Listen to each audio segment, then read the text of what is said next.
I came to America when I was 13 and I was just getting into high school and I was getting by with little English and, I didn't know anybody in the town. My counselor in high school was suggesting me a couple of options for me, and then one of them was this class that you can take called play production. All of that to me was so foreign. I didn't know anything about that. But one day, my counselor took me to the play production class and gave me a tour.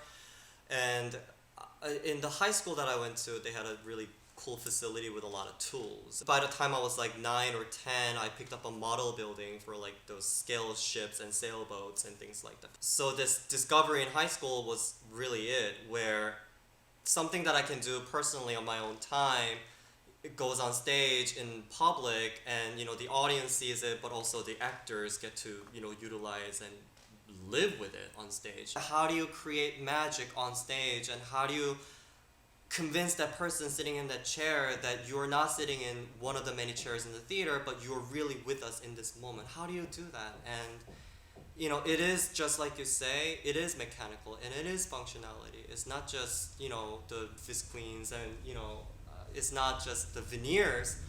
It's how in the storytelling, how we travel from one place to another, and the designer's role in that is huge. Well, this play is called Bed, and it's written by Sheila Callaghan. This show is about this one couple on this one bed over the span of 10 years. Is the set design mostly or all in the bedroom? Yes, this Okay, is... and what was the challenge for you as a designer? People have to appear and disappear in this bed. That's the poetry, is that somehow the 10-year span of life is really only captured in this bed. So we don't really want to see somebody exiting the door of the apartment and whatnot. It's as if you're reading a book and then there's this guy next to you, and then the guy goes away and then it's another guy next to you. Like, that's the magic that we wanted for this show. And that is obviously the challenge. How do we make that happen?